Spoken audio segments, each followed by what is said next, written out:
Hello everyone, I'm back again with Safe House Chapter 8 by the Goddess Cam. I apologize for the weird audio. I need to keep my videos under 15 minutes, so I need to speed up some of the longer readings so that they stay under 15 minutes. I'd like to do a quick shout out to Camp Half-Blood 7 because the very second I posted Chapter 7, I got a comment, immediately, which told me how somebody was already watching the video, somebody had been that excited that they clicked on it the second it was posted, and that made me feel amazing. Shout out to everybody else who is in the comments saying how much they love the video, how much they want the next chapter. Those always make me feel amazing, and without further ado, Chapter 8, I hope you guys enjoy. "Oi, what do you think you're doing?" exclaimed Will, marching forward. "You can't just break in here and steal our food. Explain yourself." Nico stared at him like he was crazy. Was Will trying to get himself killed? The Cyclops looked stunned too. "I am hungry, so I eat," he growled. "That is no reason to eat our food. Leave it alone." "You're right. Maybe I should just eat you instead." Will yelped as the Cyclops charged at him. Nico sprang into action. He pushed Will out of the way, the Cyclops running straight into Nico's sword, which now stuck out of his abdomen. The Cyclops screamed in outrage, swinging his fist into Nico, who got knocked to the ground. A faint swoosh could be heard as an arrow embedded itself in the side of the Cyclops' head. Instantly, he exploded into golden dust. "We should have just used that with Mormo," Will said, walking towards Nico to help him out. "No!" A loud scream froze him. Both heads turned towards the door, where they saw an ugly face of a younger Cyclops. "More of them?" Will asked, surprised. Nico picked up his sword and staggered to his feet. Will notched another arrow, aiming towards the head of the Cyclops. The monster screamed and bolted. Nico ran after it. They couldn't just let it get away and maybe harm some other demigod. He could hear footsteps behind him, so Will probably followed. The Cyclops ran up a set of stairs and down another corridor. He was slow, and it only took a few seconds for Nico to catch up to him. With a well-placed swing of his sword, the Cyclops was on the floor, staring at him with shock and fear. He looked like a lost child, maybe the younger brother of the Cyclops they killed downstairs. Nico let his sword arm sink and stepped away from the monster. He couldn't just kill him. Maybe he could learn to be nice, like Tyson did. This thought was crushed a second after. The Cyclops used Nico's moment of weakness to attack. He produced a club from behind his back and swung it at the demigod. Nico jumped back, the spiked end millimeters away from his face. He grabbed his sword harder. The Cyclops definitely wasn't like Tyson. Nico swung his sword, leaving a huge gash in the monster's chest, who was now screaming again. If he didn't shut up soon, some mortals were gonna be going and looking around at what was making the sound. The next swing decapitated the Cyclops, whose body crumbled into dust. Except for Nico's breathing, there was no other sound. Where was Will? A bad feeling crept up inside of him. Nico tried to push it down. Will was just back at the apartment. Nothing to worry about. This was what he was telling himself as he made his way back downstairs. When he reached the apartment, the door was wide open, and the bad feeling came back. Nico started running towards their apartment, barging into a silent living room. "Will?" No answer. Nico rushed through the other two rooms, but neither the bathroom nor the bedroom was occupied. He returned back to the living room, which was still silent. His gaze fell on something half hidden by the kitchen aisle. Slowly, he walked towards it, his hands still clutching his sword. When he peeked over the aisle, his heart nearly stopped. There, on the floor, lay Will's bow, broken in half. According to his watch, it was time to return to school, but Nico didn't care. Will still hadn't turned up, and Nico was bordering on a panic attack. He had to run through the whole building, even going up and down the street once. Will was nowhere in sight. Nico had tried everything. He even looked in the elevator, but the blonde son of Apollo had just disappeared. Currently, Nico was sitting on the floor next to the apartment door, staring at the broken bow. The bow reminded Nico of his own heart, broken in half, stomped on, and fed to a werewolf. This uncertainty was the worst. Not knowing what happened was nearly killing him. Will could be anywhere, taken by even more Cyclopses, being hurt or even dead. Would it have changed if Nico had stayed here instead of running after the Cyclops? Definitely. A tear slipped out of his eye. He should have never gone away. He should have never left him by his own. Not while some monsters were running around in the building. Whatever happened to Will, it was Nico's fault. He angrily brushed away the tear. He was not going to sit here and cry. No, he was going to find his boyfriend and make sure nothing ever harmed him again. He got to his feet, picking up his sword. With one last look at the bow, he left the apartment, closing the door behind him. Where could Will be? The Cyclops had run upstairs. Will had followed Nico. He knew that. So he probably went further up. A scream tore through the silence. "Nico!" Nico's head snapped up. "Will?" That was definitely Will's voice. So he was still alive. Nico started running towards the stairs, where he pondered the direction of the sound before starting to climb up the stairs, two at a time. "Nico!" Will screamed again, louder this time. Nico reached the end of the stairs, looking down the corridor, but no one was there. He walked down the hall until he stopped in front of a door that wasn't on any other floors. This was probably it. Nico tried to open the door, which was way too easy should it work. Surprisingly, it did. The door swung open and revealed another set of stairs. Nico slipped through the doorway, quietly climbing the stairs until he reached a door at the end. He could hear voices behind the door. Leaning towards it, he tried to make out what they were saying. "Not coming. Do it again," said a harsh voice. "Nico!" screamed Will, making Nico flinch. "You're getting better." The first voice sounded proud. Thanks, the second voice, one Nico hadn't heard before. Nico wondered what they meant. In what way was the second person getting better? Then it hit him. They were Cyclopses, able to copy the voices of others. Will wasn't the one screaming, it was the Cyclops copying his voice. This thought didn't help much in calming him down. They had to get the voice from somewhere, meaning they had Will. Anger surged through him. If those bastards hurt him, they were going to pay for it. They were expecting him to come right through the door, but for Nico there was another way, onto the roof. He took a step back from the door and concentrated on the shadows on the roof. He could feel them, some of them moving around a bit, others staying in place. Nico chose one of the moving ones, then he melted into the shadows. Normally shadow travel tired him, but right now, with all the adrenaline rushing through his body, he didn't feel a thing. Nico appeared behind one of the three Cyclopses, who didn't notice him. This gave the son of Hades an advantage. He quickly assessed the situation. One bigger Cyclops was standing behind the door leading onto the rooftop. A smaller one, most likely a child too, was next to him. The one Nico appeared behind was taller than the child, but not as tall as the other one, who was obviously the boss. No sign of Will anywhere on the roof. At least nowhere Nico could see him. He decided it was time for some action. Quickly, he stepped close to the Cyclops in front of him.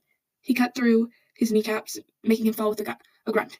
The other two now looked at him. Nico jumped on the Cyclops' back, bringing him down with the sword. The Cyclops struggled and growled under him, but he couldn't do much. Finally, he stilled, falling apart into yellow dust. The boss screamed in outrage, but didn't charge at him. Instead, the smaller one came running at him, swinging a spiked club. Nico stepped back and kicked the yellow dust up, which got in the Cyclops' eyes. The Cyclops yelled, swinging his club wildly, but not being able to see much anymore.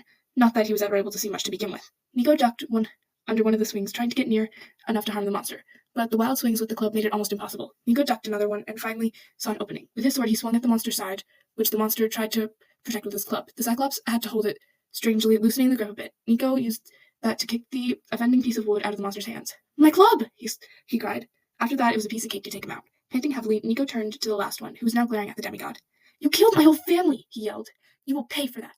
The Cyclops was at least 4 times as tall as Nico himself, making him the one at the advantage in height and strength. But Nico wouldn't be Nico if that stopped him. All his life he had to fight against taller people and monsters, one of the many disadvantages of being small. The Cyclops stomped toward him, pulling out his weapons. He didn't have any clubs, but 2 curved swords instead. He swung them with force and speed that made them nearly impossible to block. Nico backed up until he was at the edge of the building. He couldn't move thither. He blocked one of the swings, sword nearly falling out of his hand. The Cyclops raised both arms over his head. Nico wouldn't be able to block both swords, but this gave the son of Hades an opportunity to run. He ducked beneath the monster, just in time to miss the 2 swords. One of them got stuck to the floor, which got the Cyclops to growl. He turned around, both hands now clutching the sword. Nico was already halfway over the rooftop. He considered going downstairs where the Cyclops couldn't follow, but he wouldn't put it past him not to destroy the floors in an attempt to get the son of Hades.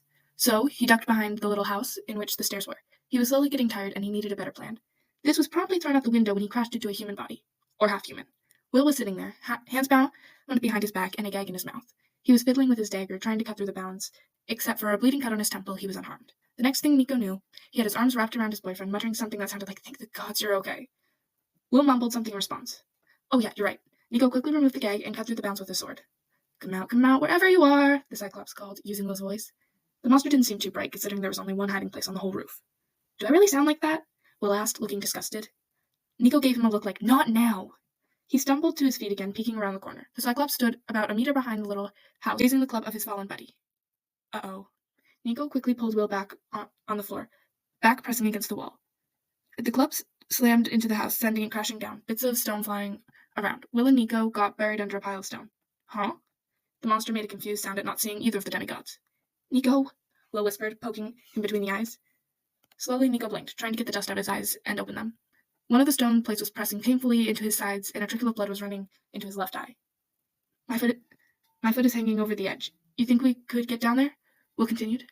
Nico didn't answer, instead trying to listen for the monster's footsteps. They were going away from them, so he had his back turned. Nico gave a small nod. Will pushed to the side where the edge was, Nico following his example. With a loud crash, some of the stone's plates slipped away, the 2 demigods following right after. Nico had tried to brace himself for the fall, but slamming into stairs from 1.5 meters was still hurting as hell.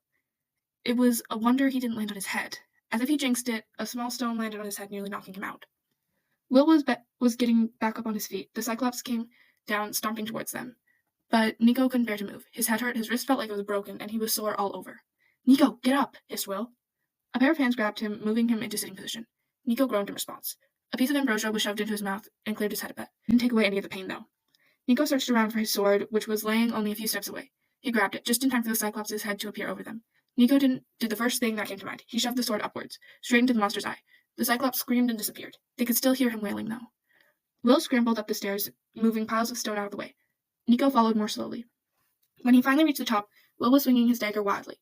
The Cyclops losing drops of yellow dust. With his backhand, the monster threw Will over the roof, the demigod rolling a bit before coming to a stop. Anger surged through Nico, letting him forget the pain in his head and wrist. His sword swung in a deadly arc, leaving a gash in the monster's leg. He dropped to his knees and growled. Nico quickly moved to his side, leaving the monster to grab at the thin air. He swung his sword again and kicked the monster in the behind, which let the monster fall forward on his face, into the dust. The son of Hades jumped on his back, trying to do the same as he did before. The Cyclops, however, didn't like that. He rolled over, throwing Nico off, who landed on the floor. Head spinning, he stood up again, clutching his sword. The Cyclops came staggering towards him, hands outstretched. Nico sidestepped, kicking the Cyclops in the knee, sending him face-planting again. I will kill you, son of Hades, and then I will kill the son of Apollo, and then I will eat you both, the monster threatened. I want to see that, muttered Nico. He raised his sword, bringing it down on the monster's back. The Cyclops screamed, raising to his feet. Nico took a step backwards, now weaponless.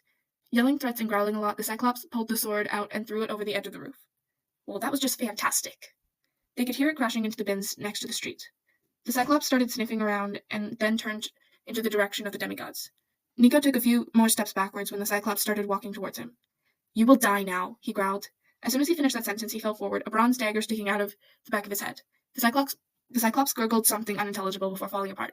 Nico looked up from the pile of dust towards Will, who was standing there. Saved you again, he muttered before clutching his head. My head's killing me. Nico stared at him and pulled his boyfriend into a hug. I'm so sorry, he muttered. There's nothing to be sorry for. Then Will kissed him, and it felt like the best kiss ever. 15 minutes later, Will was staring sadly at his bow. You can just ask for a new one, Nico said.